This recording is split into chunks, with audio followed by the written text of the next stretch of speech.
Hey guys, this is my 2007 Chevy Tahoe. Right now it's got about 255,000 miles on it. And before I do too much more in this video, I'm going to tell you I'm not going to show you how to fix anything because I didn't fix it myself. But I'm going to explain to you what happened and how it was, how it reacted, what we tried, and what ended up being the problem with it. So at about 249,000 miles a couple of months ago, I'm driving down the interstate doing about 75 probably, and the engine just died on me. The whole thing just quit, and it was like it just ran out of gas or something, and I coasted off to the side. And when I tried to start it, I would turn the key and it would crank, but there was no firing. And every now and then I would hear a little bit of firing, and also when it quit and I was coasting off the side, I heard a big backfire, kind of a thud. And when I would try to start it, it would not start. There was no firing, and there was a weird sound. Like what I found out was the electronic ignition. When you hit it with the key, that it tries to crank a few times, I guess. And so after I would let off the key, I would hear the engine, the ignition, still trying to start the vehicle for a couple of seconds.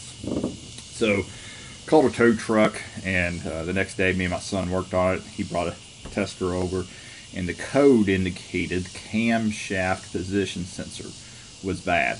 And so we looked that up, and there were some conflicting diagrams. Some diagrams showed that it was on the center of the top of the engine, back by the oil pressure sensor, but in reality the cam position sensor on the '07 models, I don't know what other years it applies to, but the '07s, the cam position sensor and crankshaft position sensor are on the timing chain cover on the front of the engine. So we tried to take out that position sensor, and was going to change it, and the thing's made out of plastic, so it crumbled, and the magnetic part of it went back into the timing chain cover. We spent like 5 hours trying to get the thing out, and finally I just sent it to a garage. The mechanic said they took a screw and drilled a screw into it, was able to pull it out and get it out that way. But that was not the problem. Once they replaced that, there was no compression. Timing chain snapped. So being that it was going 75 miles an hour, maybe the amount of mileage on it had something to do with the other issue as well, but they replaced the timing chain cover. 3 cylinders had no pressure, so the heads had to be rebuilt. And once they did that, the thing runs like a new vehicle. It's quiet, there's no valve rattling or anything like that. But I guess where I was going so fast, and I guess a lot of times when the timing chain breaks on a larger engine, it doesn't hurt the valves, but on this one it did. And like I said, I'm at 255,000 miles now. It's running great, and wanted to share that with you. So that what I found out, or I never really thought about while we were trying to take that position sensor out, was when the timing chain broke, the cam quit turning. So it gives the same code as a bad cam position sensor.